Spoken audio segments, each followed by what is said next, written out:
Bismillahirrahmanirrahim. Respectable participants, today is our lecture 10 in the BCRWU. Please wait for the number is increased up to 200 plus. Then we will start our lecture.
Ji participants,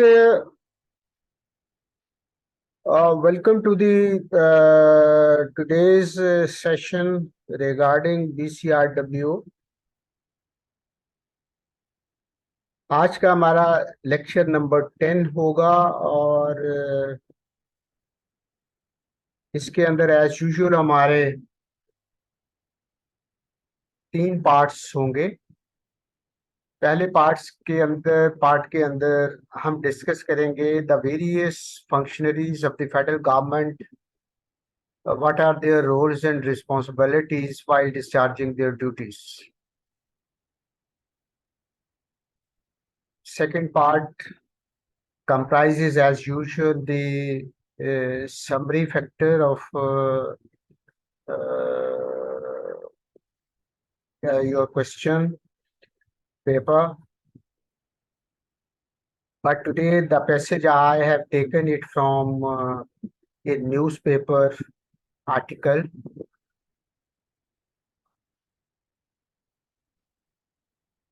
I'll show you the newspaper article on the screen and then ask you to go through it, read the read the paragraphs and condense them into a summarized way into one paragraph. Then afterwards, I'll give you the solution of the passage, the question of summarizing. Then afterwards, the part 3 starts, that is related to the ministry's divisions, roles and responsibilities. Please इसमें पहले part के अंदर हम आज discuss करेंगे जो पहली slide है, पहला जो फंक्शनरी है हमारे फेडरल सेक्रेटेरिएट के अंदर, उसमें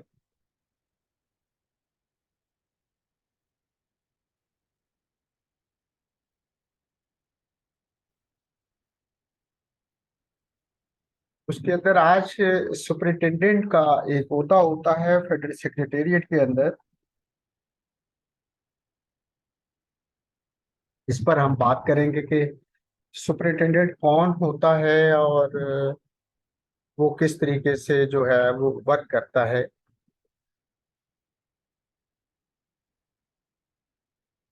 सुपरिटेंडेंट जो है सेक्रेटेरिएट के अंदर एक ऑफिसर है and normally heads a branch under the control of his section officer.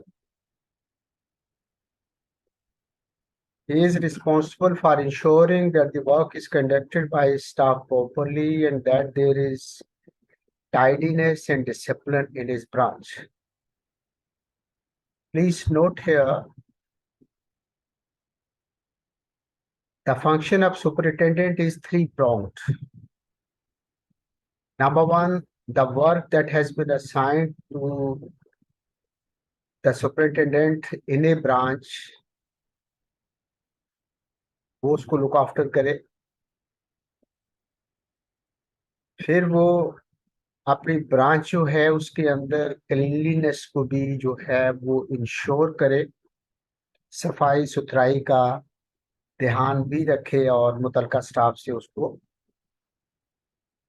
साफ सुथरा रखे। Then comes the discipline in his branch. Staff का जो डिसिप्लिन है उसके बारे में भी सुपरिटेंडेंट इंचार्ज होता है अपने ब्रांच की हद तक। तो ये थ्री मेजर फंक्शंस जो हैं, एक तो बिजनेस जो गवर्नमेंट का होता है उसके बारे में, और एडिशनल टू के वो टाइडीनेस मेंटेन करेगा और डिसिप्लिन को मेंटेन करेगा। जी participants, please note down your questions in your notebooks. At the end of the part 1, I'll ask your questions and then reply accordingly. तो just wait, have a patience, लिख रखें ताकि आपको सवालात आपके भूल ना जाएं। लेकिन don't interrupt me during the lecture. It will be construed as wastage of time. तो मैं नहीं चाहता कि टाइम हमारा जाया हो। जो टाइम मैंने क्वेश्चन आंसर के रखा है उसी के अंदर क्वेश्चंस आप पूछिएगा। और if you are still eager to ask तो फिर अपने क्वेश्चन आंसर बॉक्स के अंदर इसको आप लिख दें मैं ट्राई करूंगा कि, लेकिन वो भी जवाबात मैं उसी वक्त दूंगा जब आपका क्वेश्चन आंसर सेशन जो है वो आएगा। तो hopefully after it will take half an hour, मैं फर्स्ट पार्ट को फिनिश कर लूंगा, तो फिर I will invite your questions. The superintendent of the receipt and issue branch is personally responsible for the accurate sorting of dog service wise and should ensure further। अब superintendent जो हैं वो हर section के अंदर जरूरी नहीं है हो, लेकिन जहां ये पोस्ट एग्जिस्ट करती है वहां पर इसके ये फंक्शंस होंगे। तो एक सुपरिंटेंडेंट की पोस्ट जो है वो रिसीट एंड इशू ब्रांच के अंदर होती है।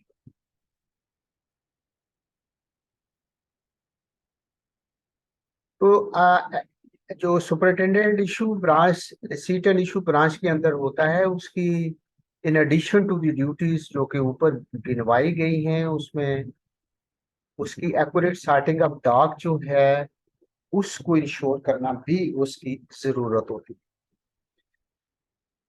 तो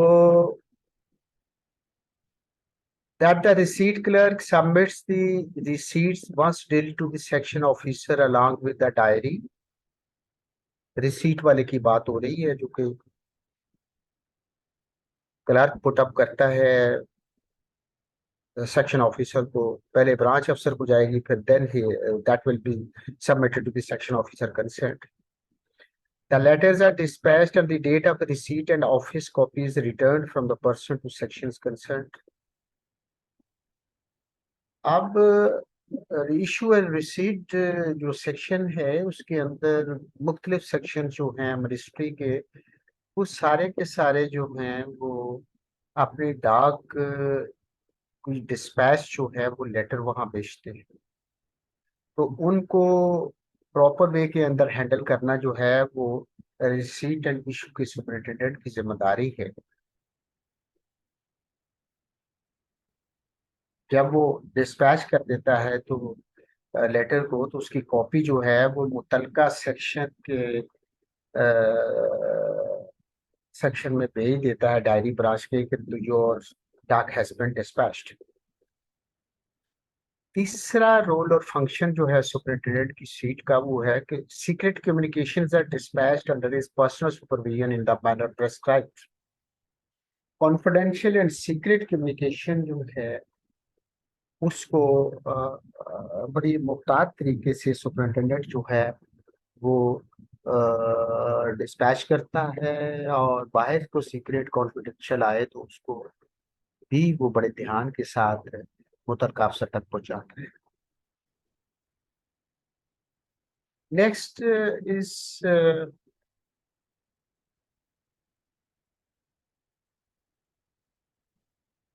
सुपरिटेंडेंट जो है वो उसकी और भी जिम्मेदारी है जो कि रिसीट एंड dispatch में लगा होता है। The superintendent should open all covers other than those sealed addressed by name to any particular officer in the department and he also। अच्छा, अब सुपरिटेंडेंट का ये भी काम है कि वो जितनी डाक आती है उसको खोलता है वो।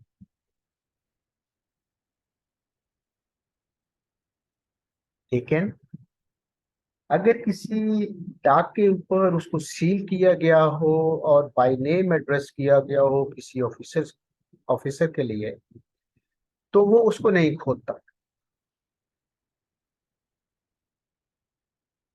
उसको नहीं खोलता तो मुतलका ऑफिसर जो है उस तक वो पहुंचाना उसकी जिम्मेदारी है। इसके अलावा भी वो चीजें जो है कि मेक श्योर करता है कि हर लिफाफा जो डाक का आता है रिसीट एंड डायरी सेक्शन के अंदर, उसको वो कंप्लीटली देखे कि कागज जो है वो लिफाफे में खोलने के बाद रह ना जाए, कंप्लीटली उसे एम्प्टी डिक्लेयर करे। तो इट इज द जिम्मेदारी of the superintendent check enclosures and make note of any omission in the margin of the communication।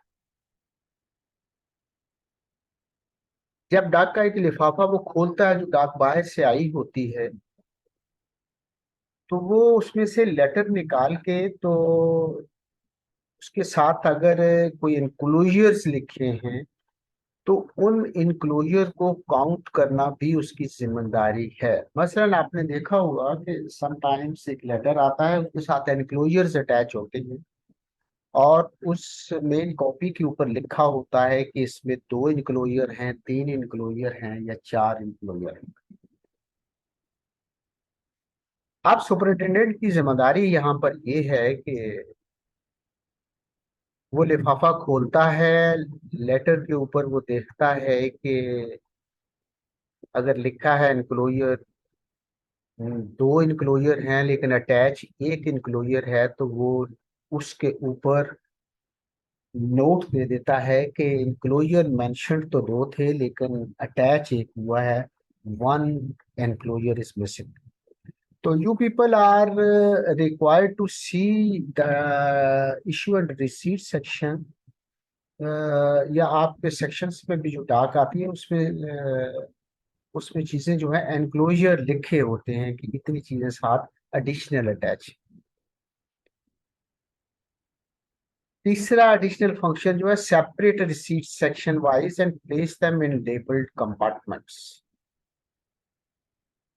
अब जो सुपरिटेंडेंट है उसकी ये जिम्मेदारी है कि वो जो डाक सेंट्रली उसे रिसीव हो रही है उसको वो सॉर्टिंग करता है सेक्शन वाइज कि कौन सी डाक किस सेक्शन को परटेन कर रही है। If there are 4 5 sections in the ministry, तो ये सुपरिटेंडेंट साहब जो हैं ये हर सेक्शन की डाक को अलग अलग करेंगे, और फिर लकड़ी के वो क्या कहते हैं, पिजन होल्स बने होते हैं, खाने बने होते हैं, उसके अंदर उस डाक को रख देता है, ताकि सेक्शन वाइज डाक का पता चल सके that it has been sorted out completely and accurately. इसको सुपरवाइज करना भी इसका काम है। In case of disputed receipts, orders of the administrative secretary may be obtained or of an officer authorized by him in this behalf. बाज़ औक़ात यूं होता है कि कुछ डिस्प्यूटेड रिसीट्स आ जाती हैं, कुछ लेटर ऐसे होते हैं जो कि उस मिनिस्ट्री से मुतल्लिका नहीं होते, तो अगर ऐसा कोई डिस्प्यूट अराइज हो जाता है तो एडमिनिस्ट्रेटिव सेक्रेटरी जो हैं उन्हों उनके नोटिस में लाई जाती है बात, या उनके बिहाफ पर कोई दूसरा ऑफिसर जो है वो अथोराइज होता है कि उसके बारे में वो गाइड कर सके सुपरिटेंडेंट को कि इसका क्या करना है। उससे वो ऑर्डर लेता है और फिर अकॉर्डिंगली उसको वो उसकी डिस्पोजल करता है। पांचवा एडिशनल फंक्शन उसका, to facilitate correct sorting and distribution of receipt section wise, the receipt and issue branch shall equip itself with an up to date list of subjects dealt with by each section in the department.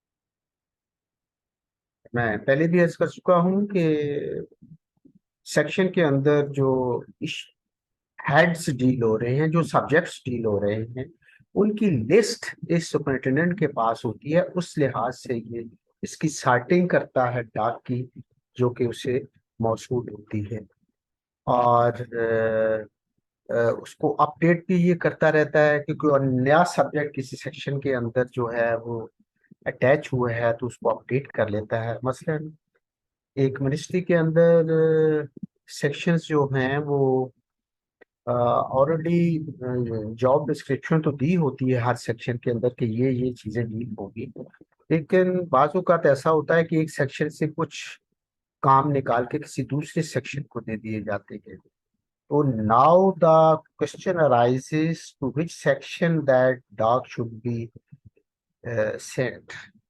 तो latest update list of subjects के मुताबिक जो superintendent है उनकी जिम्मेदारी है कि वो उसको नए तरतीब के मुताबिक वहां डाक को भिजवाने का इंतजाम करें।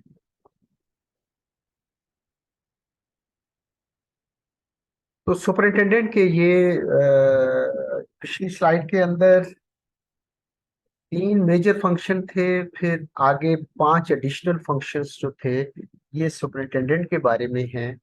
और the question is asked in the question paper कि what are the functions of the superintendent in a ministry या department। तो whenever such question is asked तो आप नंबरों को मद्देनजर रखते हुए मेरा ख्याल है कि पांच नंबरों से ज्यादा का क्वेश्चन नहीं आता ये। तो यहाँ मैंने आपको आठ दे दिए। तो जितने नंबर हों उतने आप फंक्शन जो हैं वो वहाँ कम से कम लिखें। एक अगर एडिशनल भी दे दें तो ठीक है, लेकिन अगर पांच नंबर का सवाल है तो आठ फंक्शन लिखने का फायदा नहीं है। पांच नंबर हैं तो ज्यादा से ज्यादा छह लिखते हैं आप। You will have to work out के how many questions are question carries the marks, तो उसके हिसाब से आपने फिर ये है वो आपने ये फंक्शंस देने हैं। शाहरुख अपना सवाल लिख ले बेटे अपनी नोटबुक के ऊपर। I have also directed you people to wait till an interval comes for question answer session. So don't waste your time as well as of mine, ताकि हम सब्जेक्ट के ऊपर कंसंट्रेट करें और उसी वक्फे के दौरान क्वेश्चन आंसर लूं मैं जो मैंने मुख्तस किया है इसके लिए।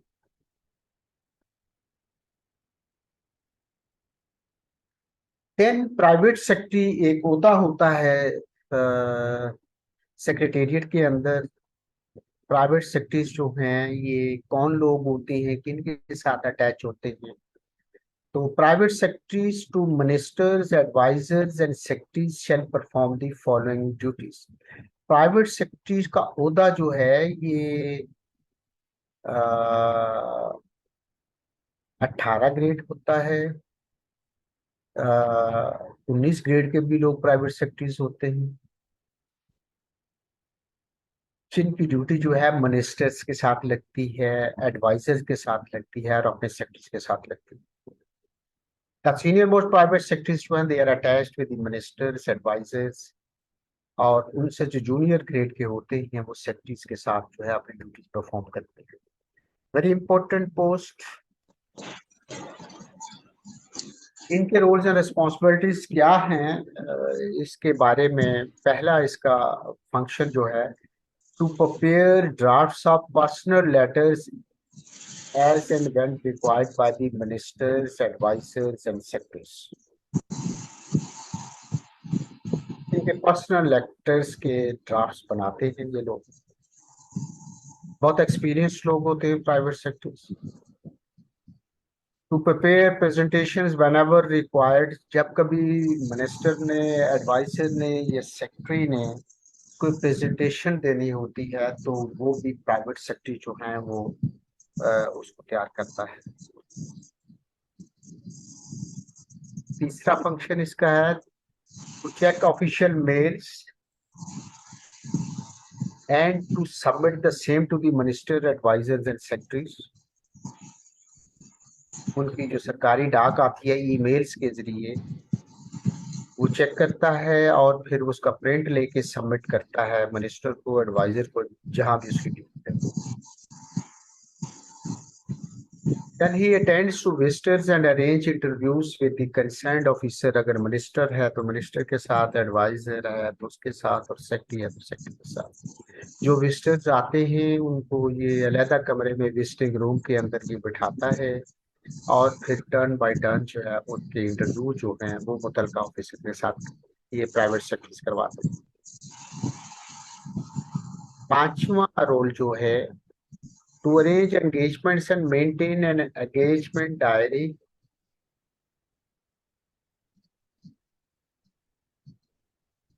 एंगेजमेंट का मतलब है जिम्मेदारियां। ये जिम्मेदारियां मुतलका अफसर की होती हैं, उनको अरेंज करते हैं, कौन सी इम्पोर्टेंट है, कौन सी लेस इम्पोर्टेंट है, कौन सी ऑर्डिनरी है, उस हिसाब से प्रायोरिटी अकॉर्ड करना जो है, उस डायरी को एंगेजमेंट डायरी कहते हैं, उसको ये मेंटेन करता है और अपने किसी को आगाह रखता है कि जी आपकी फलां दिन फलां वक्त के ऊपर फलां मीटिंग है, फलां दिन फलां वक्त के ऊपर आपका जो है वो आपने एड्रेस करना है। और इस तरीके से जितनी उनकी मसरूफियात होती हैं उनके ऑफिसर की, वो प्राइवेट सेक्टर मैनेज करते हैं। डेटा फंक्शन जो है to arrange when required and official social function such as tea dinner parties वगैरह जो, वो भी ये प्राइवेट सेक्टर का काम है। सोशल फंक्शन में जाना है, किसी टी पार्टी पर जाना है, किसी डिनर में जाना है, ये डायरी अपडेट करके अपने ऑफिसर के नोटिस के अंदर लाते हैं कि सर ये आपकी मसरूफियात जो हैं वो फलां फलां दिन के लिए है।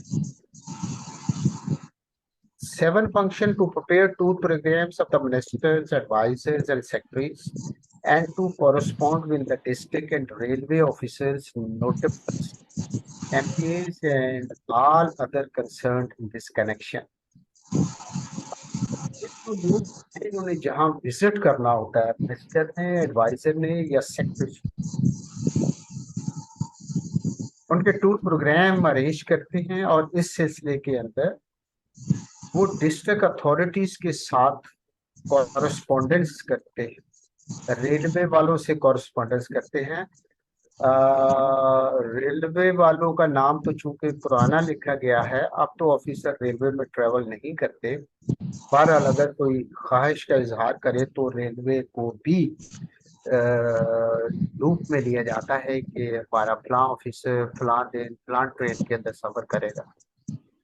तो district administration of the district where he wants to visit, उनके साथ कॉरेस्पॉन्डेंस करनी, रेलवे वालों के साथ कॉरेस्पॉन्डेंस करनी, या पीआईए के साथ कॉरेस्पॉन्डेंस करनी, जहाँ जो भी तरीकाकार जो है वो लोग पसंद करें उसके मुताबिक उसको जो है वो कॉरेस्पॉन्ड करता है प्राइवेट सेक्टर जो होता है।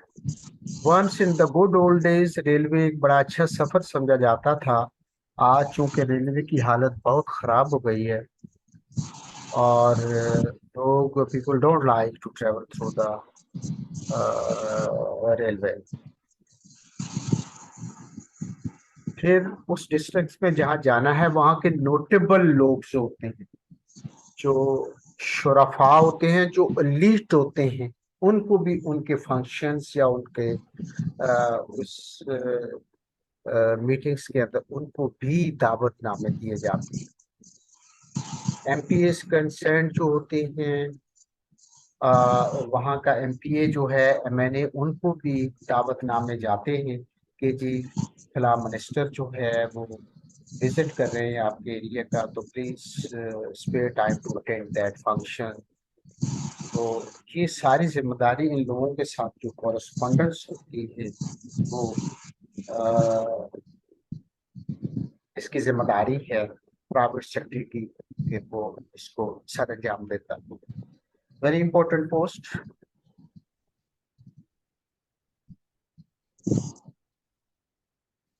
आठवां फंक्शन इसका ये है कि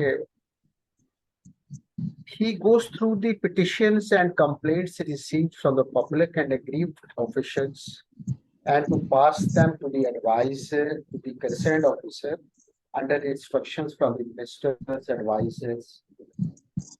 अब लोग जो हैं वो उनकी दरखास्तें, उनकी शिकायतें जो हैं पब्लिक की तरफ से जो आती हैं वो रिसीव करता है और फिर उनको मिनिस्टर या अपने एडवाइजर के सामने पेश करता है कि जी ये लोगों की पिटिशंस हैं, कंप्लेंट्स हैं ना, तो आप इनको देख लें। फिर वो डाक जो है वो देखने के बाद उसके ऊपर जो अप्रोप्रिएट जो उनकी डायरेक्शंस होती हैं उनको ऑर्डर करता है और प्राइवेट सेक्टर जो है उसके ऊपर अमल दरामद करवाता है।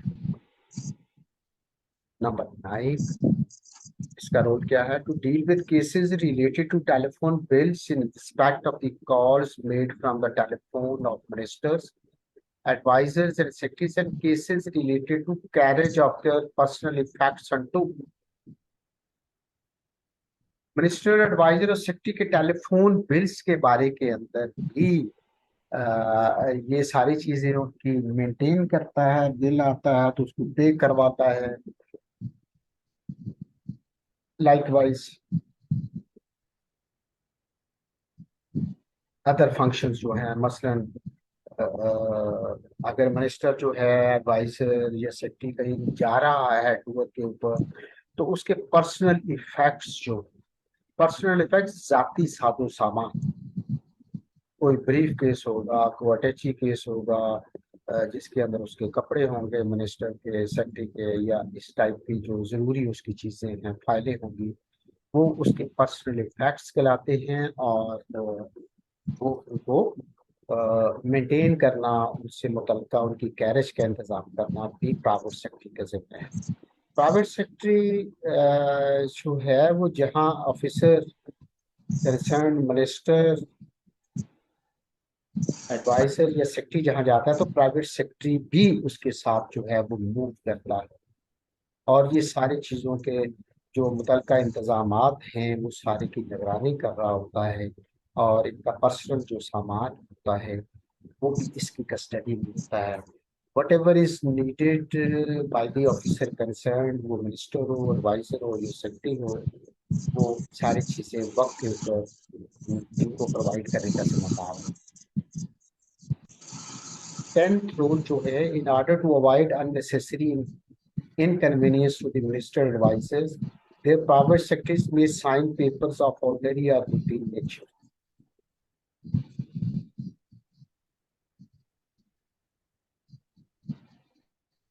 सेक्रेटरी की जो अननेसेसरी जो तकलीफ से बचाने के लिए मिनिस्टर एडवाइजर्स के जो प्राइवेट सेक्रेटरी हैं उनके बिहाफ के ऊपर कामों की डिसीजन लेता है और उसकी डिस्पोजल करता है।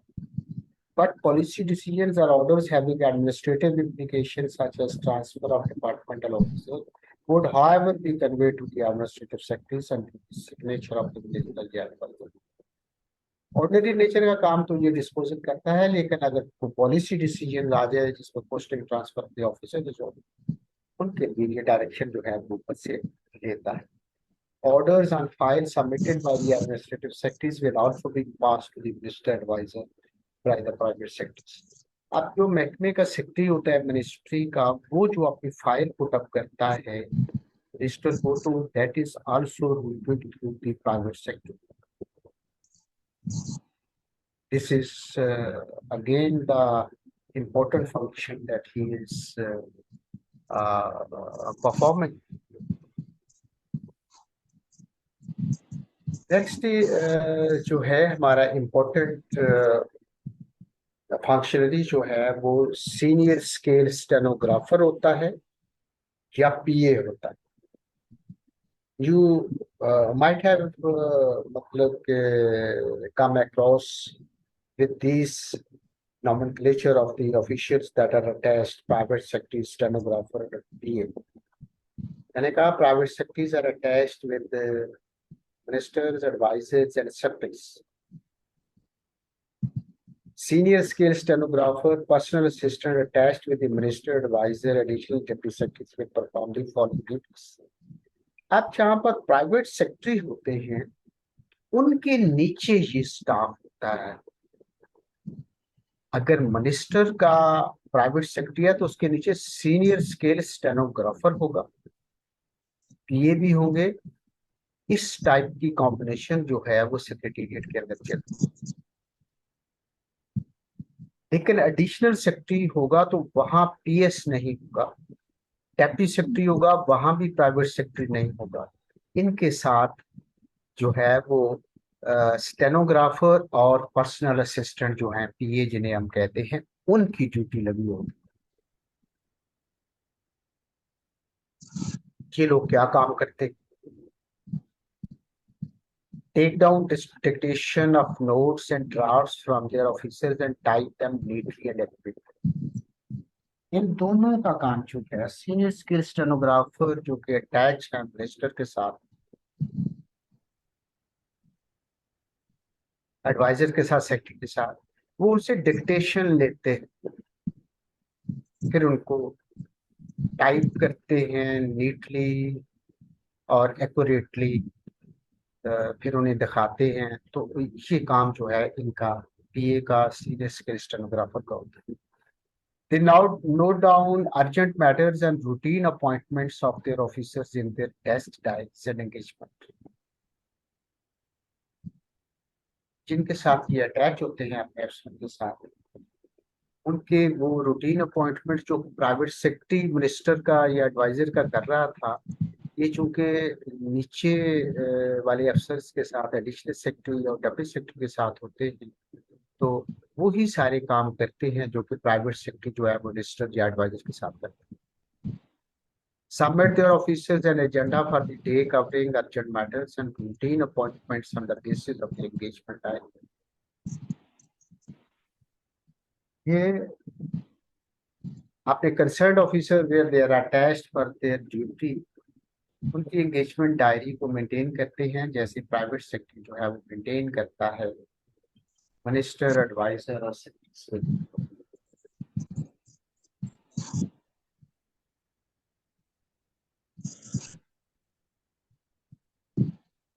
देन फोर्थ फंक्शन जो है, maintain confidential and secret files and papers of their officers.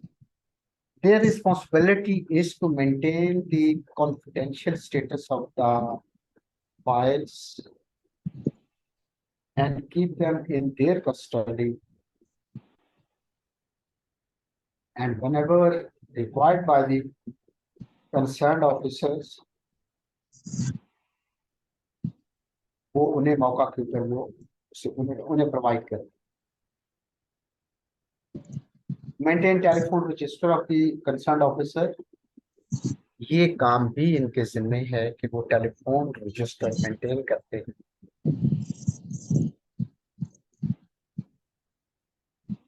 Six role जो है, maintain reference books and keep them up to date by getting correction slips posted by office daftari.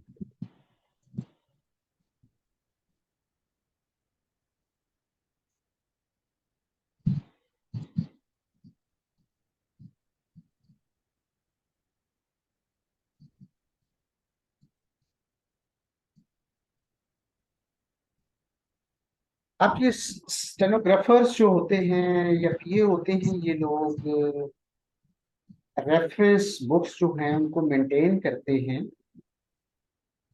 नई नई amendments कानून के अंदर जो आ रही होती हैं, वो खुसूसी तौर पर जब फाइनेंस से कोई अपडेटेड कोई करेक्शन रूल की होती है, उसमें एडिशन होती है या डिलीशन होती है, तो एक करेक्शन स्लिप जो है वो अटैच, वो जब आती है तो उसकी एक करेक्शन स्लिप उठा के उस डायरी के अंदर उसको अपडेट करते हैं, ताकि और अपने कंसर्न ऑफिसर को जो है इन्फॉर्म करते हैं कि this amendment has been received from the concern border.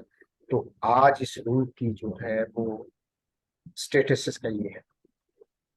This is very important role के वो करेक्शन स्लिप्स जो है वो लगा के अपने आप को रूल पोजीशंस के बारे में वो अपडेट रखते हैं।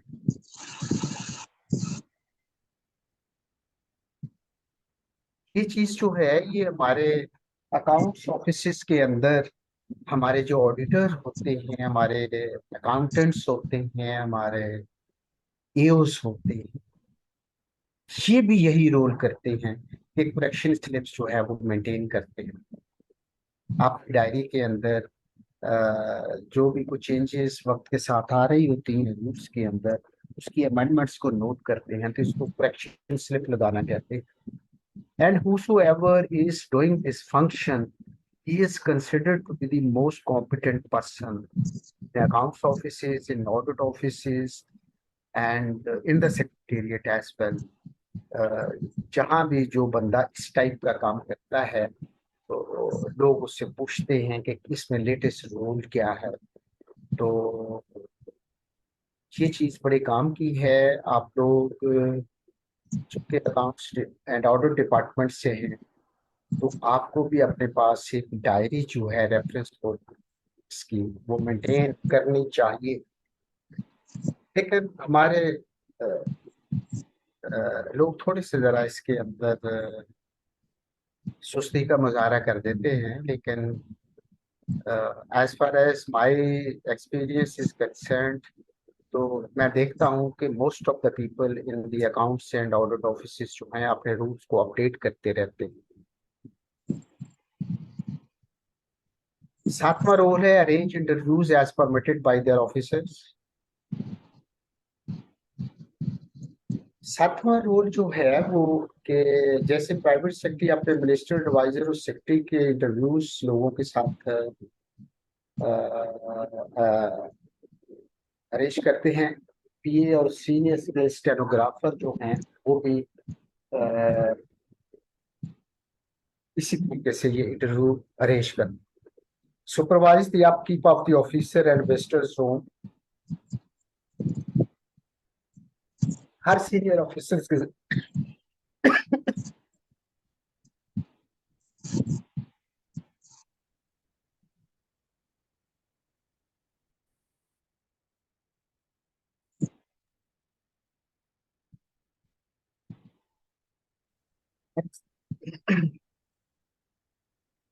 और सॉरी, सीनियर ऑफिसर जो है उसके साथ एक विजिटिंग रूम जो है वो अटैच होता है, जहाँ पर विजिटर जो है उनको बिठाया जाता है और फिर उनका इंटरव्यू अपने उस ऑफिसर के साथ करवाते हैं। नाइन्थ फंक्शन है be responsible for the maintenance of the computers and other office equipment supplied to them. ये लोग जो हैं ये कंप्यूटर, उसकी एक्सेसरीज, इस टाइप के इक्विपमेंट जो है जिसको होता है उनकी मेंटेनेंस को इंश्योर करते हैं, इनका काम है। Make tour arrangements including the issue of tour programmes. Additional secretary deputy secretary अगर कहीं टूर पर जाते हैं तो उनके ये टूर अरेंजमेंट्स जो हैं उनको फाइनलाइज करते हैं और अ, उनके साथ टूर पर भी अगर ऑफिसर ले जाना चाहे तो ले जाते हैं। लेकिन डेप्टी सेक्रेटरी वगैरह नहीं लेके जाते, लेकिन ले जाना भी चाहें तो वो टूर पर ले जा सकते हैं। 11th फंक्शन या रोल जो है, अनवार प्लीज आप थोड़ी देर इंतजार करें। Receive fresh copies of receipt and issue branch, copies of receipt and issue branch से जो लेटर्स या रूल्स आते हैं उनको ये अपने पास रखते हैं, फ्रेश कॉपीज को मेंटेन करके, ताकि किसी वक्त अपने ऑफिसर को जरूरत पड़े तो वो रूल की कॉपी जो है वो उनको प्रोवाइड कर देते हैं। तो इस तरीके से आज का जो फर्स्ट पार्ट है वो हमारा कंप्लीट होता है। Now the participants may ask the question ताकि मैं उनको सेटिस्फाई कर सकूं।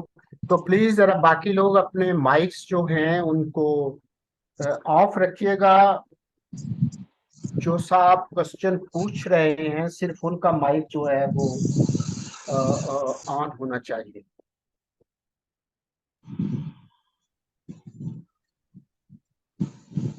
तो जी प्लीज अपने क्वेश्चन पूछिएगा।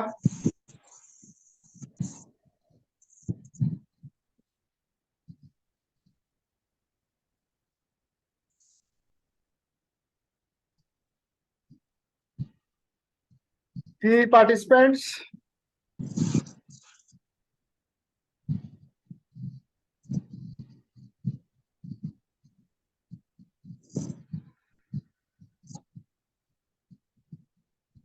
आप लोगों की आवाज मेरे तक नहीं आ रही,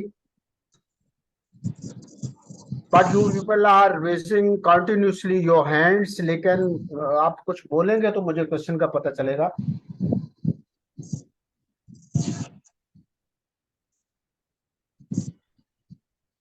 I am waiting for your questions related to this part of the first part of our today's lecture.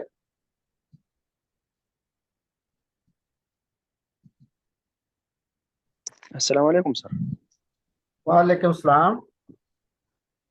Sir एक तो ये 6 नंबर एक 11 नंबर, ये 6 नंबर में सर ये कहता है कि maintain reference books and keep them up to date by getting correction slip posted by office दफ्तरी। सर ये by getting correction slips posted by office दफ्तरी, इसका क्या मतलब है सर?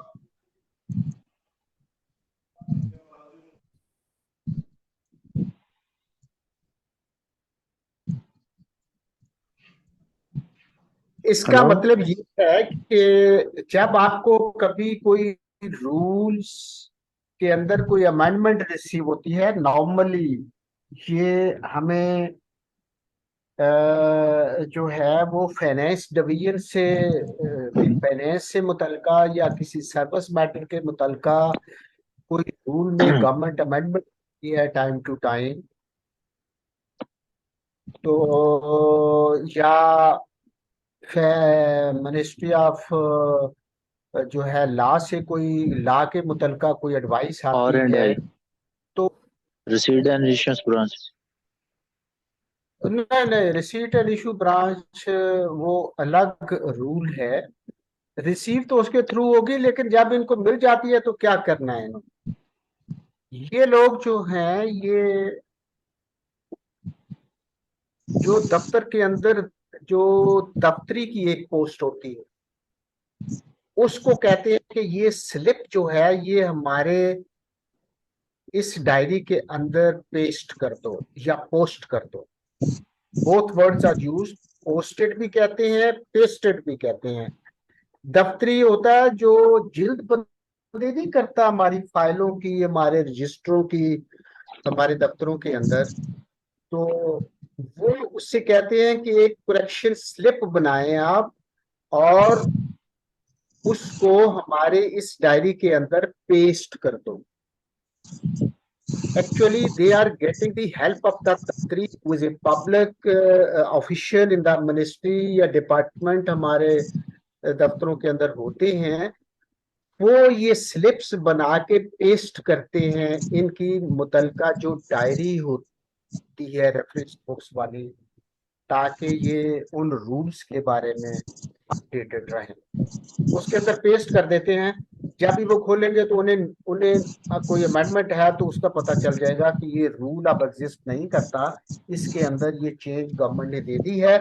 उसकी करेक्शन स्लिप लगा दी जाती है उस टेक्स्ट की, उसका नंबर और डेट जो है वो दे दिया जाता है। तो in this way this these correction slips are pasted by the daftari, and daftari helps the senior scale stenographer and the PS जो कि अपनी रेफरेंस बुक्स को मेंटेन करते हैं, अपडेट करते हैं। हमारे दफ्तरों के अंदर भी ये जो है ये प्रैक्टिस होती है अकाउंट्स ऑफिस के अंदर। The editors, accountants and the accounts and audit officers जो होते हैं, जो कि इसमें शौक रखते हैं, वो अपने अपनी रेफरेंस बुक्स को अपडेट करते रहते हैं। यहाँ दफ्तरी से तो ना करें, ये खुद ही स्लिप लेके तो उसके बारे में उसको पेस्ट कर लेते हैं। लेकिन मिनिस्ट्री चूंकि सीनियर एक दफ्तर होता है, तो उसके अंदर जरा कोई शहाना ठाट बाट होते हैं, और वो दफ्तरी का काम है स्लिपें बनाए और इन लोगों की जो है वो डायरीज के अंदर लगाए।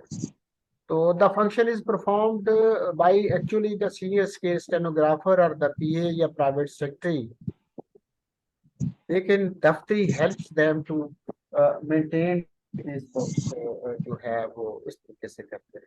तो इसका ये मतलब है। अस्सलाम वालेकुम सर।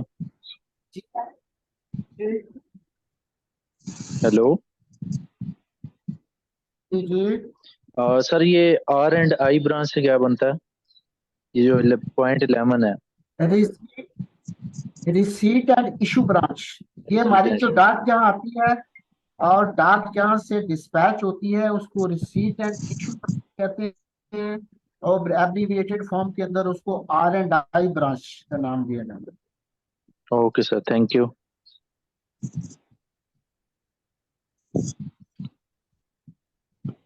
देखिए, पता है, ऐसे ही मेरे डाउट था मुझे।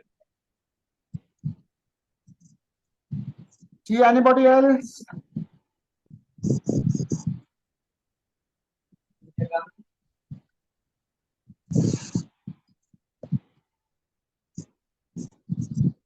जी बोलिए प्लीज।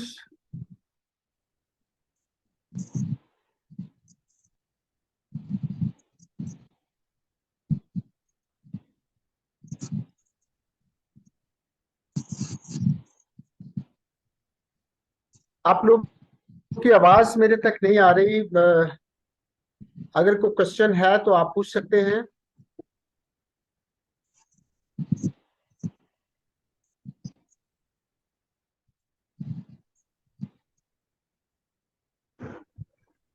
अस्सलाम वालेकुम। वालेकुम सलाम। अच्छा जी सर, ये उसामा अहमद बात कर रहा हूँ, CMA पेंशन लाहौर से। जी पर्सनल, मेरा क्वेश्चन है कि पर्सनल असिस्टेंट, पर्सनल सेक्रेटरी और एडिशनल सेक्रेटरी, इनमें क्या क्या फ़र्क होते हैं?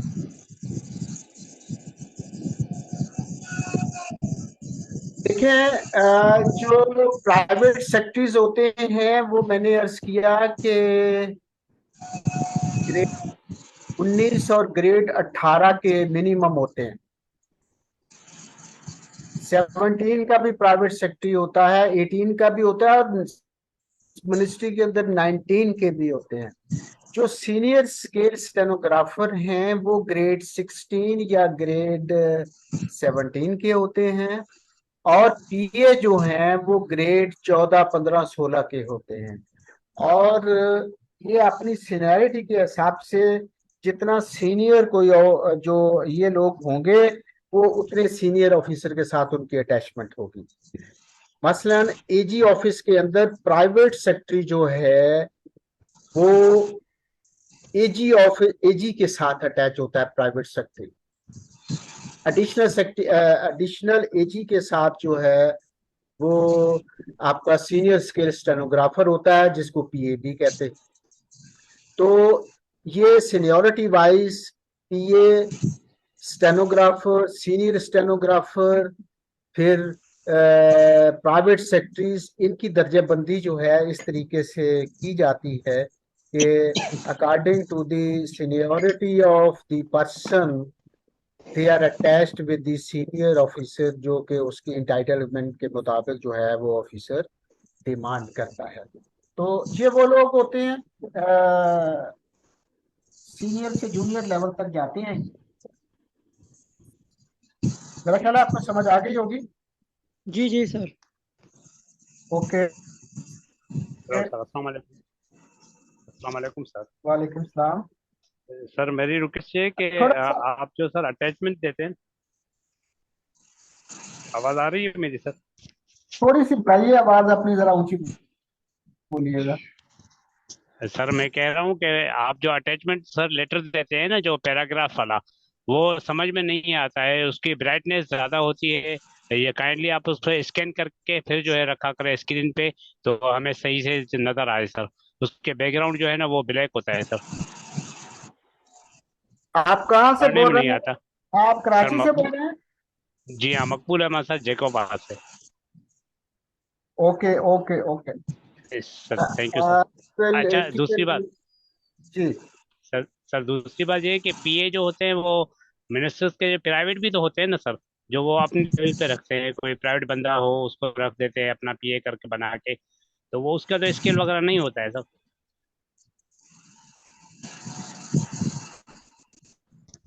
वो गवर्नमेंट देखिए, सर्वेंट तो पीए नहीं बना होते के उनके। जब रखेंगे तो नहीं नहीं नहीं नहीं नहीं, मिनिस्टर्स के प्राइवेट बंदे को वो रखेगा तो तनख्वाह कहाँ से लेगा?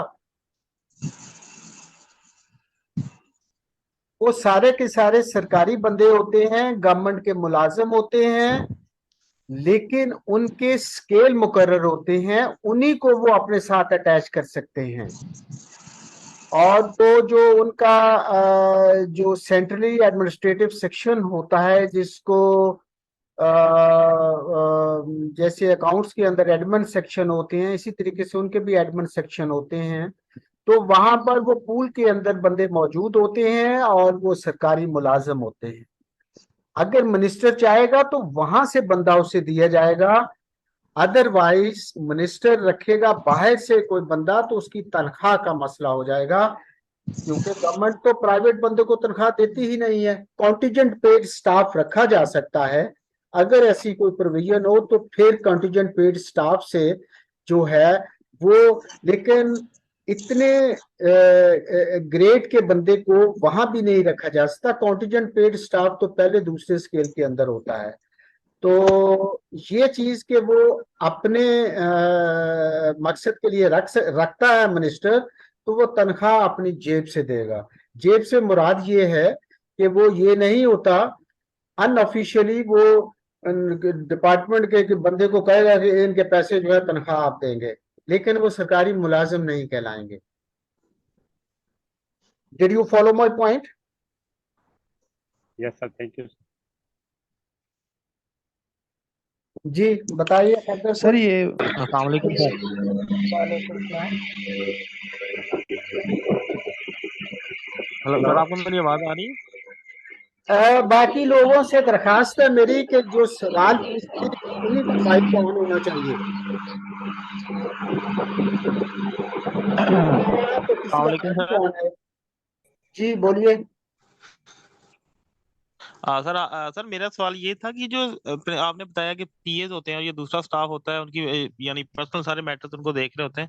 तो ये स्टाफ ऑफिसर्स होते हैं इनके साथ, जैसे कि अब अक्सर लोग ये मेरा स्टाफ अफसर है, तो ये स्टाफ ऑफिसर की ड्यूटीज भी ये सेम होती हैं जस्ट लाइक पीएस और इस तरह से सारे जो होते हैं? ये जो आपके जो पीएस हैं ये स्टाफ ऑफिसर भी कहलाते हैं ये। अच्छा, यानी ये पीए की ही यानी दूसरा नाम होता है कि पीए को स्टाफ अफसर कहते हैं, जैसे अक्सर हम जाएं नहीं किसी हॉस्पिटल में तो नहीं, एमएस के साथ उसका स्टाफ अफसर होता है। they are not staff officer, they are staff to the concerned officer। Staff अफसर जो है सेक्रेटरी के साथ, मिनिस्टर के साथ या एडवाइजर के साथ होता है, और उसका रैंक प्राइवेट सेक्रेटरी का होता है जिसको स्टाफ अफसर भी कहते हैं। जी वही ठीक हो काम गया सर, करता है। Thank you. जी एनीबॉडी एल्स?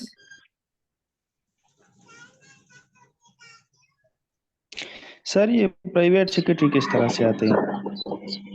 किस तरह से आते हैं? जी सर। प्राइवेट सेक्रेटरी जो है मतलब से इस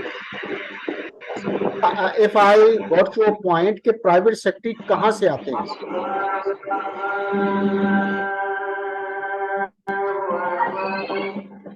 जी सर। क्वेश्चन आते हैं, ये जो है वो जो है वो स्टेनोग्राफर पर जाता है, और स्टेनोग्राफर से वो प्राइवेट सेक्रेटरी बनता है। तो चैनल होता है। दूसरी बात कि कभी कभी गवर्नमेंट डायरेक्टली भी इनको रिक्रूट कर लेती है। तो ये दो चैनल से आ सकते हैं, डायरेक्ट रिक्रूटमेंट से भी आ सकते हैं और बाई प्रमोशन भी आ।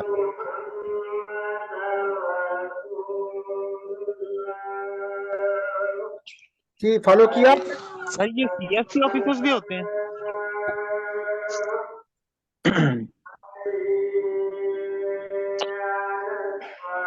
सर ये जो आर्मी में एसओ होता है, स्टाफ ऑफिसर, वो भी यही चीज है? नहीं,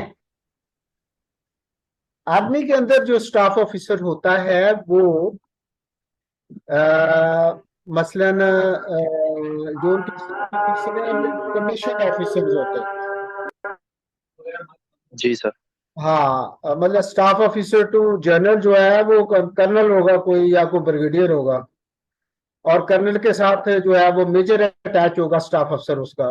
तो उनकी अरेंजमेंट कुछ जी और है, लेकिन बाकी जो उनका टाइप वर्क और वो सूबेदार सूबेदार मेजर इस टाइप के लोग जो है उनके साथ जूनियर रैंक के लोग जो हैं वो लगे होते हैं। लेकिन नॉर्मली स्टाफ अफसर जो है वो अथराइज होता है कर्नल को, ब्रिगेडियर जी को। बिल्कुल सर। तो उनकी अरेंजमेंट इस तरीके से चलती है। ठीक है सर, थैंक यू।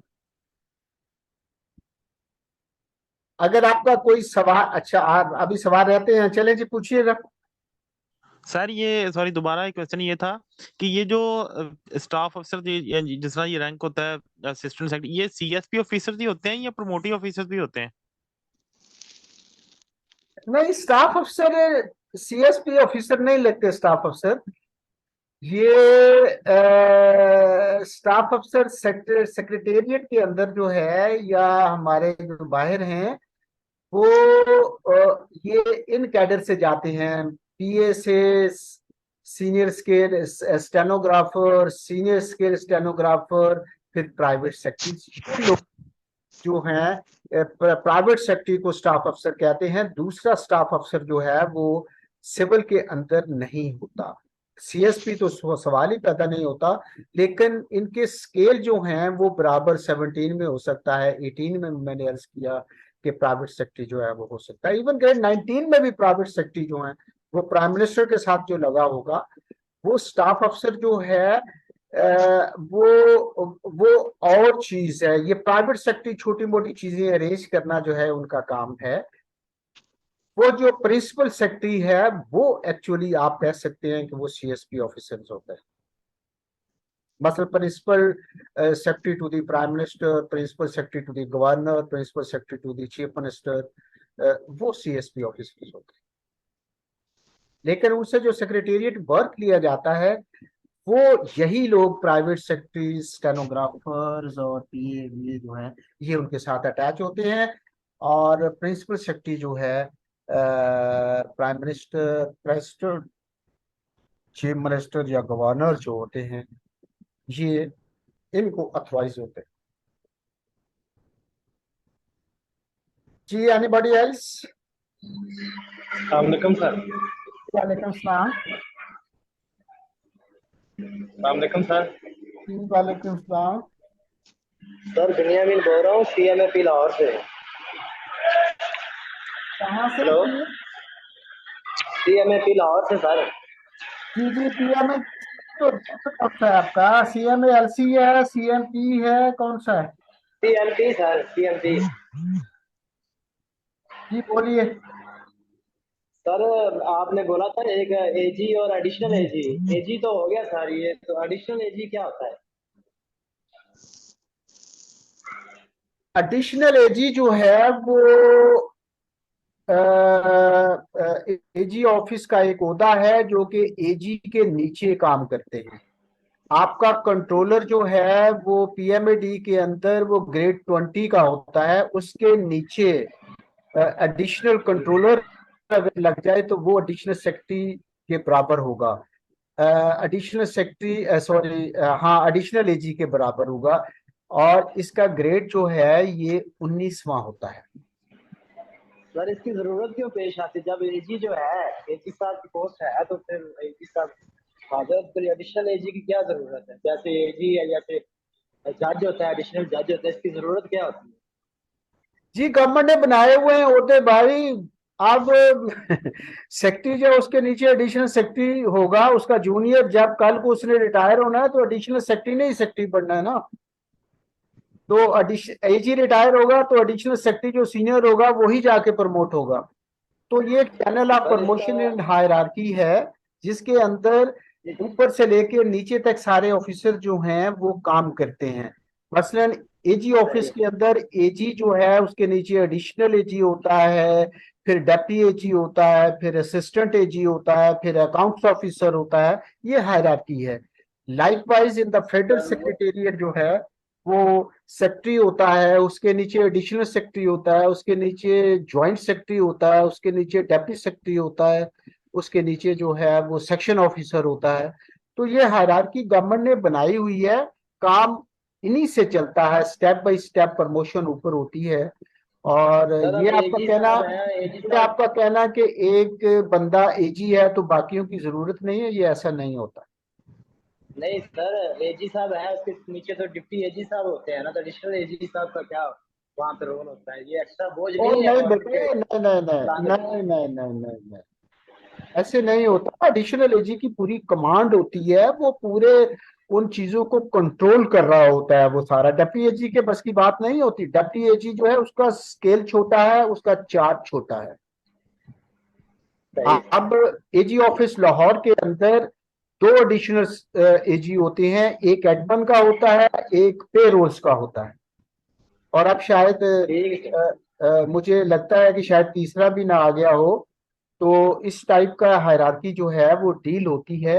एजी के अंडर तीन ऑफिसर जो हैं वो नॉर्मली काम करते हैं। एक डीजी होता है, डीजी ग्रेड 20 में होता है, और वो डिस्ट्रिक्ट अकाउंट्स ऑफिस के मामलात को देखता है। एडिशनल एजी जो है वो एडमन का काम देखता है, और एडिशनल एजी पेरोल जो है वो पेरोल्स के मामलात को देखता है। तो फिर इनके अंडर ऐसे ही डिप्टी एजी एडमन होगा, डिप्टी एजी जो है वो पेरोल्स होंगे। तो ऐसे चार्ज जो है वो डिस्ट्रीब्यूट होता है। इतना बड़ा हैवी चार्ज जो है एजी के बाद डायरेक्टली डिप्टी एजी को दे दिया जाए तो वो हैंडल नहीं कर सकता, उसका एक्सपीरियंस बहुत कम होता है। सीएसपी ऑफिसर नॉर्मली डेप्टी एजी लगते हैं तो उनकी नौकरी 5 से 7 साल होती है। तो they can't be able to handle such huge volume of work कि वो एजी को प्रॉपरली सपोर्ट कर सके। तो इस वजह से गवर्नमेंट ने ये टीयर्स बनाए हुए हैं, ये हायरार्की जो है उसको मेंटेन करना पड़ता है। जी पार्टिसिपेंट्स, आप क्वेश्चन पहले पार्ट के ऊपर मैं खत्म करता हूँ। नेक्स्ट आपका जो है वो अगर कोई नमाज पढ़ना चाहते हैं साहब तो 10 मिनट की ब्रेक ले लें। उसके बाद मैं नेक्स्ट पार्ट जो है वो शुरू करता हूँ। Take 10 minutes break.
हाँ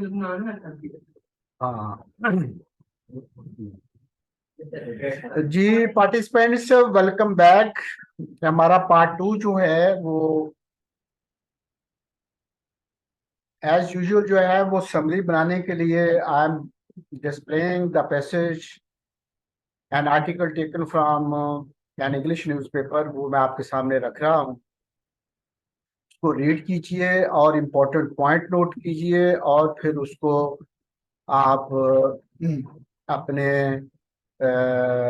जो है क्वेश्चन आंसर बॉक्स के अंदर भी लिख सकते हैं, आप अलहदा अपने कागज के ऊपर भी। तो मैं आपसे उसके बाद जो है अपना सोल्यूशन जो है वो शेयर करूंगा, आप फिर उसके साथ कंपेयर कर लीजिएगा। तो प्लीज ये पैसेज है,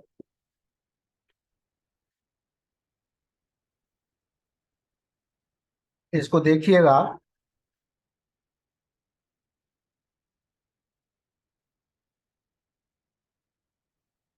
अपने आप कीजिएगा, जूम करके इसको देखें। मेरा ख्याल है कि आप इसे पढ़ सकेंगे, तो पढ़ने की कोशिश करें। ये सारे पैसेजेस मैंने आपके सामने ये पैराग्राफ्स रख दी हैं, तो इनको जूम करके आप पढ़ें, और फिर मैं आपको अपना सलूशन जो है वो पेश डिस्प्ले में लाता हूँ।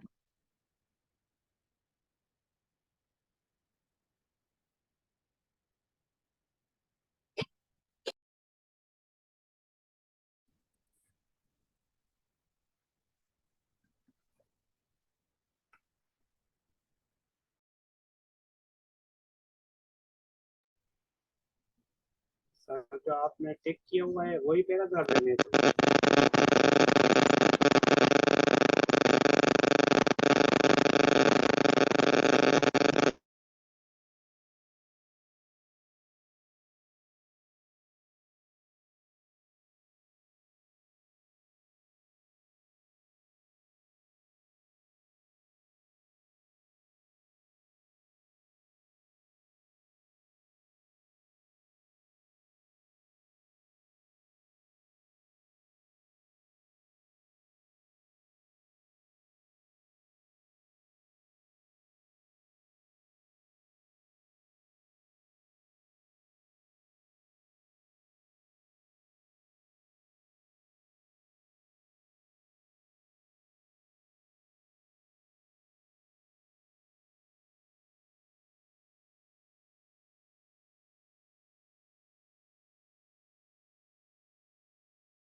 ये पहला paragraph complete.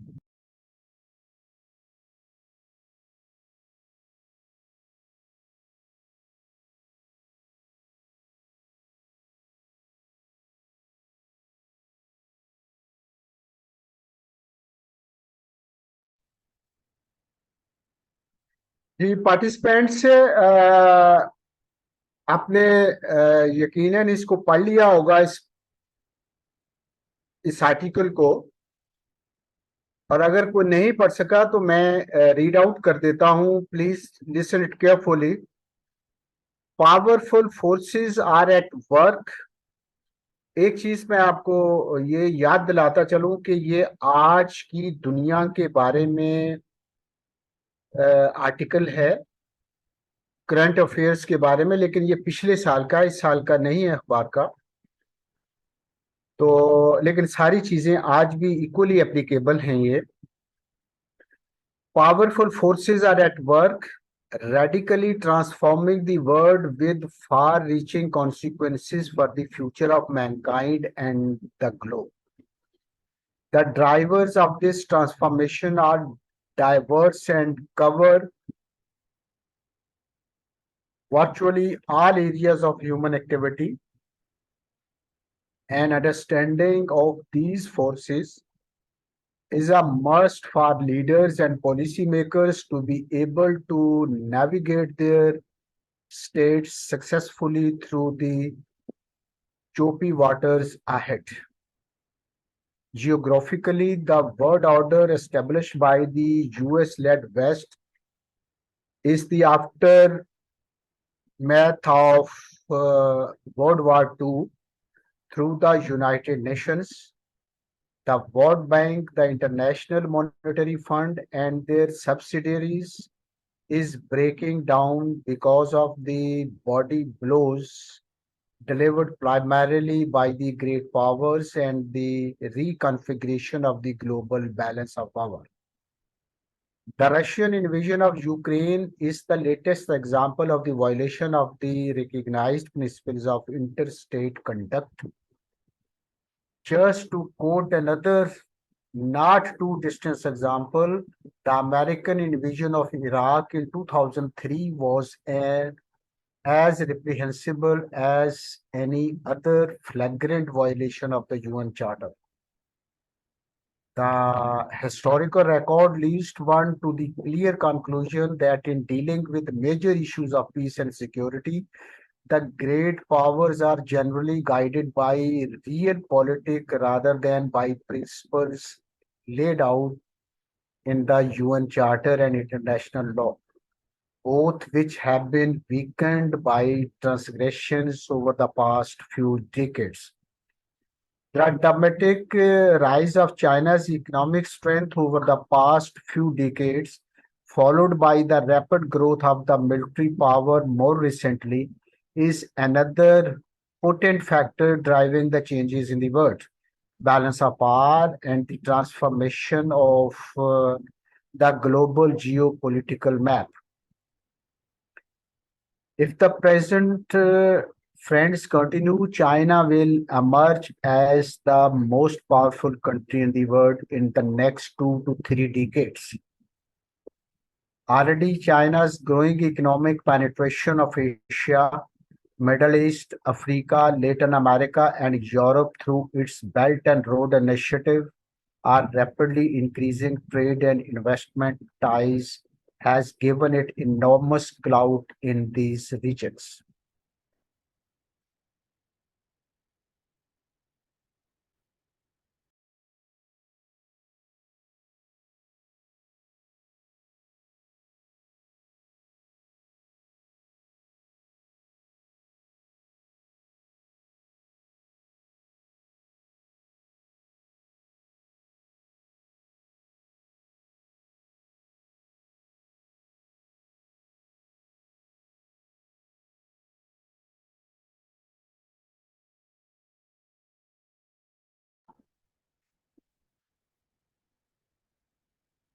Another driving force of emerging world order is the primacy of economic strength and the growing importance of science and technology.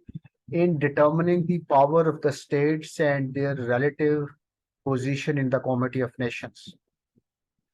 Countries which neglect economic growth and scientific and technological development ultimately will be left behind others in international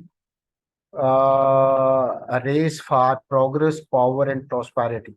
The collapse of the Soviet Union, which was not short of conventional or nuclear weapons, drove home the point that economic weakness and the backwardness can have disastrous consequences for the progress and even the survival of the nation. यहाँ please note करें एक point के आपकी जो है scientific जो और technological जो तरक्की है वो उस वक्त तक कामयाब नहीं हो सकती जब तक आप इकोनॉमिकली जो है वो पावरफुल नहीं होते। उसकी मिसाल इस राइटर ने ये दी है कि सोवियत यूनियन का जो कोलैप्स था, उसकी डिसइंटीग्रेशन थी, वो उसके न्यूक्लियर वेपन के कम होने की वजह से नहीं थी, बल्कि उसकी इकोनॉमिक वीकनेस की वजह से यूएसएसआर जो है वो बिखर गया था। एटम बम तो उसके पास बहुत थे, लेकिन इकोनॉमिकली वो रुइन हो गया था, खत्म हो गया था। तो वो कौमें जो इकोनॉमिकली डाउन जाती हैं, उनका फ्यूचर जो है वो बड़ा ओपेक हो जाता है, डार्क हो जाता है। तो इकोनॉमिकली कौमों को आगे जाना जो है वो बहुत जरूरी है अगर उन्होंने अपनी इंडिपेंडेंस, अपनी प्रोस्पेरिटी जो है उसको कायम कर रखना है। If you are economically strong और then scientifically and technologically development आपकी है, वो आपको प्रोस्पेरिटी की तरफ लेके जाएगी। सिंपल एटम बम और आपकी ये साइंस की तरक्की जो है आगे नहीं ले जा सकती। तो ये चीज इक्वली पाकिस्तान के ऊपर भी एप्लीकेबल होती है कि आपको इकोनॉमिकली स्ट्रांग होना पड़ेगा। फर्दर अगला पैराग्राफ है, further as modern history has witnessed in any long-term contest between nations, the decisive factor is their relative economic. पहले नंबर पर मुआशी, then scientific and technological strength है। अगर आप इकोनॉमिकली पुअर हैं तो आपके साइंटिफिकली और टेक्नोलॉजी में एडवांसमेंट कोई काम नहीं आएगी।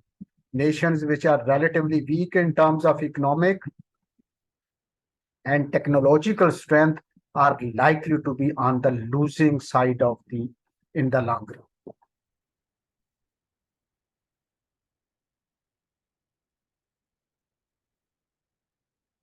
Finally, instead of living in the past, Pakistan should realign its foreign and security policies with the trends of the emerging multipolar world to avoid the negative fallout of abrupt changes. Realignment should be brought about gradually, like changes the course of an aircraft carrier to ensure smooth sailing. Pakistan को भी देखना होगा और बाकी दुनिया जो है वो भी सबसे पहले इकोनॉमिकली अपने आप को स्ट्रॉन्ग करें, तब आप आगे जाने के काबिल होंगे। तो हमारे लिए तो बहुत ही बड़ा लेसन है इसके अंदर, हमें इसको बड़े गौर से देखना होगा। ये चीजें जो है मैंने आपको सामने शो की हैं, अब मैं इसका सलूशन आपके सामने रखता हूं, तो प्लीज देखिएगा। अपने सलूशन के साथ आप मैच कीजिएगा। मैंने टाइटल दिया है change in the world power status. The culture of mankind is being shaped by various powerful forces across the globe. The leaders and policymakers should know how to navigate their states through the turbulent situations. The world order established by the US-led Europe is breaking down. The violation of UN Charter are rampant done by great powers over the past few decades. Now the rise of China, a potent factor driving the changes, the world balance of power through its economic and technological advancement. The countries which neglect economic growth, scientific and technological development will be left behind and are likely to be on the losing side in the long run, as major issues of peace and security are decided by powers and not the principles. दुनिया के अंदर आपकी जो है वो major issues जो हैं piece और सिक्योरिटी के, वो इकोनॉमिकली डिसाइड होते हैं, और लेकिन प्रिंसिपल्स के ऊपर नहीं चलते कि जी अ, असूल जो है इंसानियत का असूल दुनिया के अंदर नहीं चलता। जिसके पास इकोनॉमिक पावर है, जिसके पास साइंटिफिक एंड टेक्नोलॉजिकल पावर है, वही पावरफुल कहलाता है। तो पीस एंड सिक्योरिटी ये मांगने से नहीं मिलती, कि आपकी स्ट्रेंथ आपको मेंटेन करनी पड़ती है। और जो कंट्री इकोनॉमिकली क्रिपल डाउन हो जाएं, उनका फ्यूचर बड़ा ब्लीक हो जाता है, उनका फ्यूचर जो है वो अनसर्टन हो जाता है। तो अ, अब आप इसके साथ पैराग्राफ के साथ अपनी जो है उसको कंपेयर करें, जहां जहां आपने इसको चेंज करनी है वो कर लें। टेक 5 मिनट्स, मैं फिर अगला सेक्शन आपसे लेता हूँ। और मैं उतनी देर में आपके ये क्वेश्चन आंसर बॉक्स में भी देख लेता हूँ कि आपने कुछ लिखा है, तो मैं चेक कर लेता हूँ।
Very good. जैनुल आबिदीन ने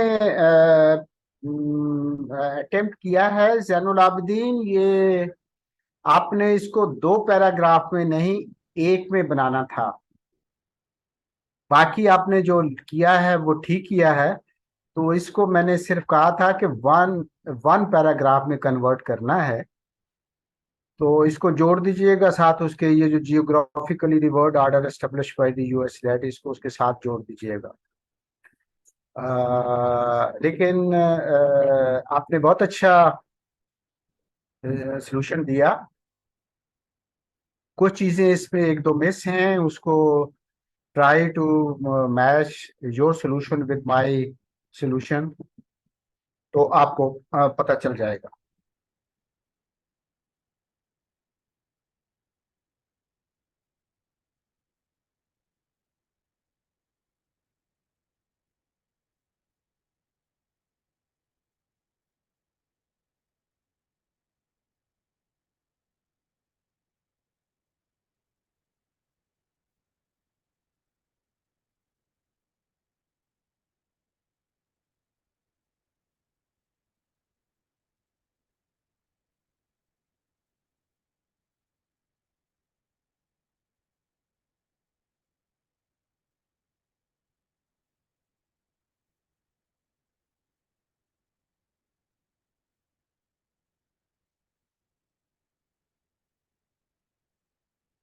ये हुमैरा वजीर क्वेश्चन पूछ रही हैं कि sir your slides of BCRW are enough of paper point of view, we need any other book or not. Humaira, आप मेरी दी हुई स्लाइड्स लेक्चर्स की जो हैं वही पढ़ लेंगी तो that would be sufficient to get through the examination, और ये आपको मोर देन 70% नंबर दिला सकती है। शर्त ये है कि आप सारी तैयारी जो है वो सही तरीके से करें, और बाकी बुक्स देखने की जरूरत नहीं है। And if still it is left for to किश the power of getting the knowledge, तो आप और बुक्स जो हैं मार्केट में अवेलेबल हैं, वो पढ़ सकती हैं, लेकिन it would be share wastage of time on your part, क्योंकि यही चीजें जो मैं दे रहा हूं इनको पढ़ लेंगे तो काफी है ये। जी अदनान, आप क्या पूछना चाहते हैं?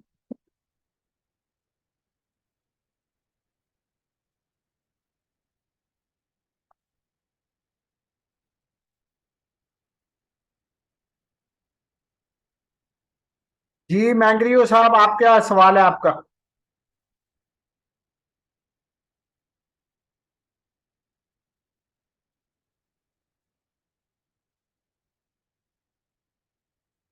अगर कोई सवाल नहीं है तो मैं थर्ड पार्ट के ऊपर जा रहा हूं अब आज के क्वेश्चन का।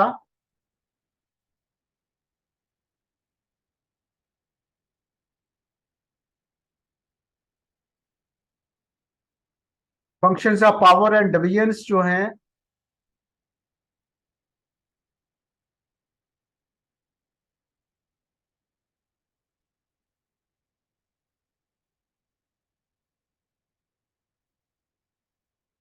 जी प्लीज, आज हमारा क्लाइमेट चेंज डिवीजन है। इसके मैंने 8 फंक्शन जो हैं वो आपके सामने डिस्प्ले में लाए हैं।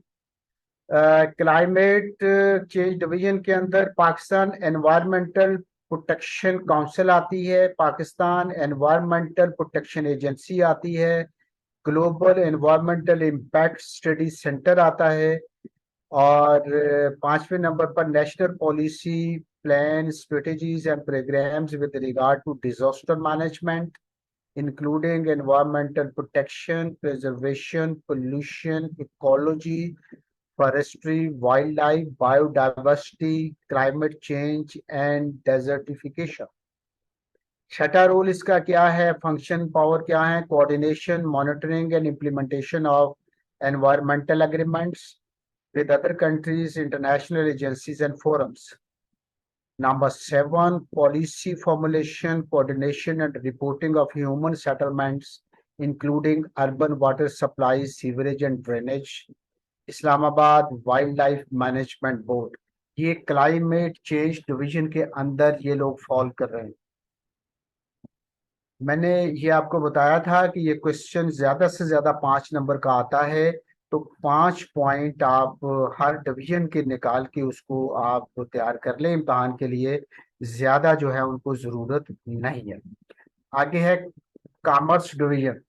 कॉमर्स डिवीजन क्या है? Imports and export across custom frontiers including treaties, agreements, protocols and conventions with other countries and international agencies bearing on trade and commerce.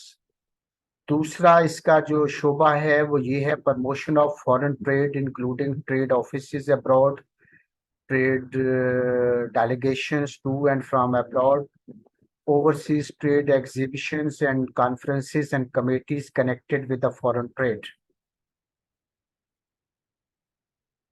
Standards of quality of goods to be imported and exported, transit trade and broader trade and state trading.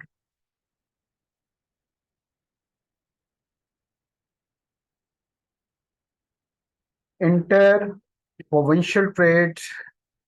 तीसरा इसका जो है commercial intelligence and statistics को deal करता है ये। चौथा number omit कर दिया गया है। और पांचवा जो है organisation and control of chambers and association of commerce and industry. फिर टैरिफ प्रोटेक्शन जो है, policy and its implementation, law of insurance, regulation and control of insurance companies, actual work, insurance of war, riot and civil, commission risk and life insurance, but excluding health and unemployment insurance for industrial labor and post office insurance. आठवां जो इसका role है वो omit कर दिया गया है 2011 में। नौवां जो रोल है वो एक्सपोर्ट प्रमोशन को डील करता है। 10वां special selection board for selection of commercial officers for posting in Pakistan missions abroad. 11 anti-dumping duties, countervailing and safeguarding laws, management of EDF और EMDF, ये एब्रीविएशन कॉमर्स से मुतल्लिका है, with the representation of textile industry division on their boards. Domestic commerce reforms and development in collaboration with other ministries, provincial and local governments. Intellectual Property Organization of Pakistan, e-commerce policy and its implementation, textile industry policy coordination and liaison with federal agencies, institutions, provincial government and local governments for facilitation and promotion of the textile sector. 18वां function, liaison, dialogues, negotiations, accept trade negotiations and cooperation with international donor agencies and multilateral regulatory and development organization with regard to textile sector. Setting of standards जो है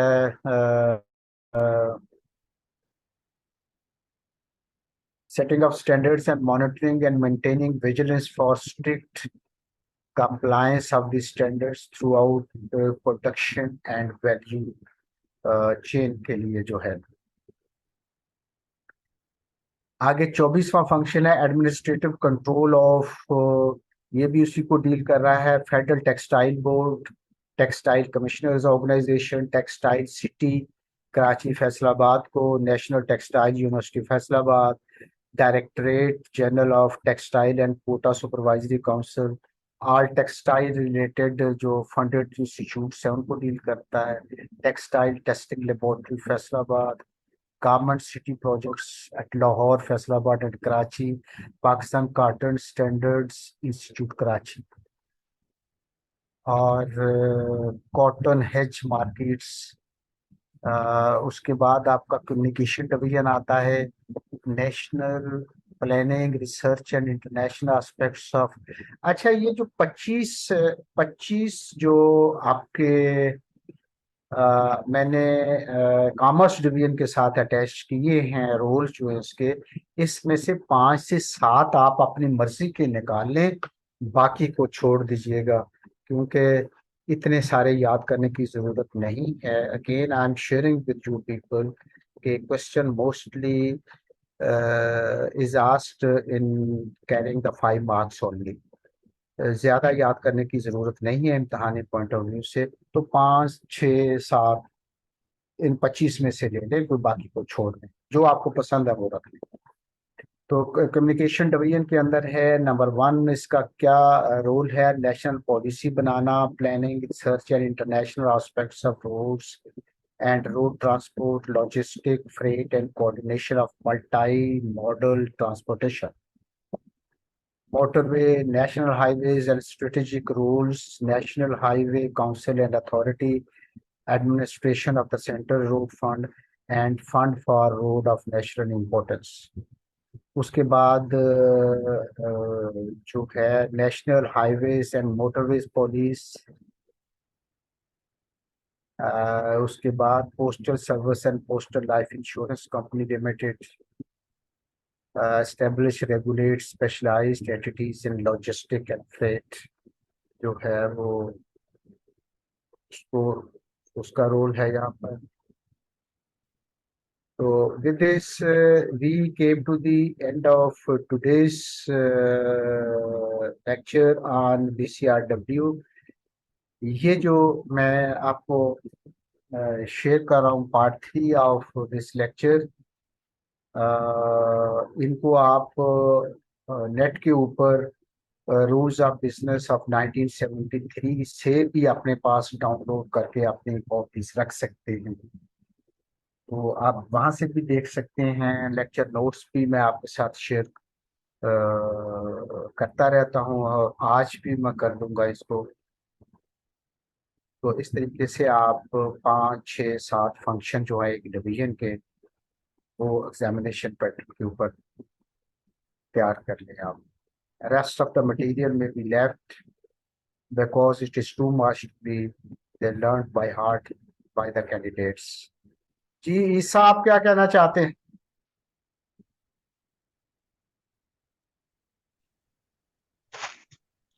अस्सलाम वालेकुम sir. वालेकुम सलाम। जरा ऊंची आवाज में माइक के नजदीक होकर बोलिएगा।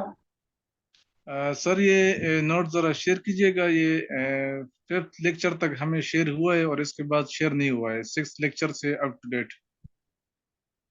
अच्छा ईसा, आप ऐसा करें कि फवाद बात करूं सर, फवाद बात करूं मर्दान से। अच्छा, फवाद बात कर रहे हैं। फवाद, ये मैं लेक्चर आपका शेयर करता हूं इस्लामाबाद ऑफिस के साथ।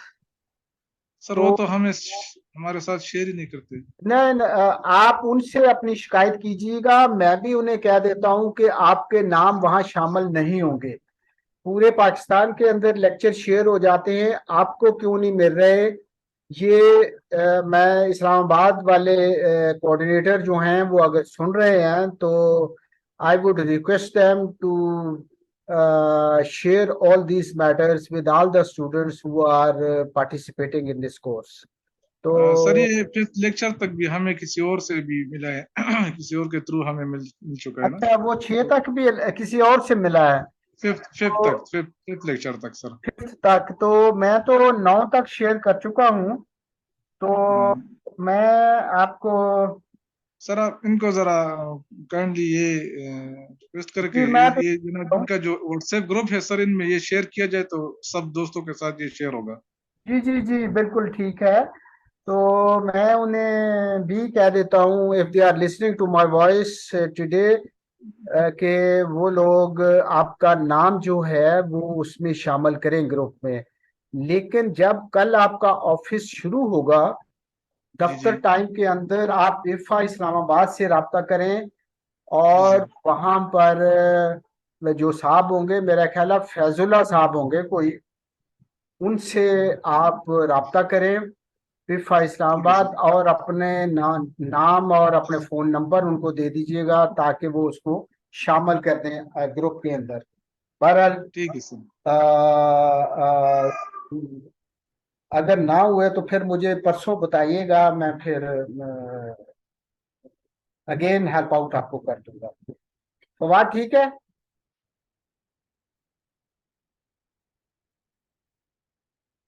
जी, anybody else?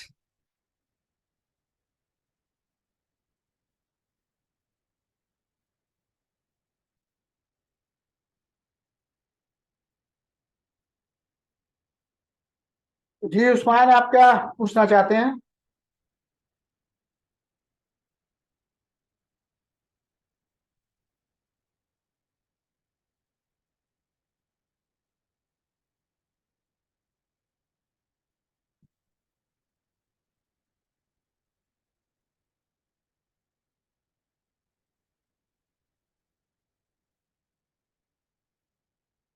Ji, any other question?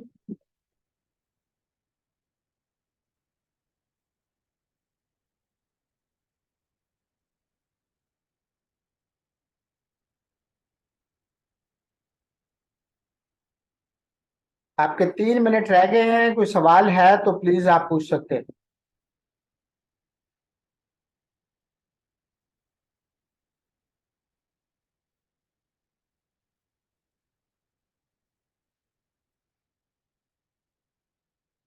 And if there is no question, I am closing down the today's session. आपसे इंशाल्लाह परसों फिर मुलाकात होगी।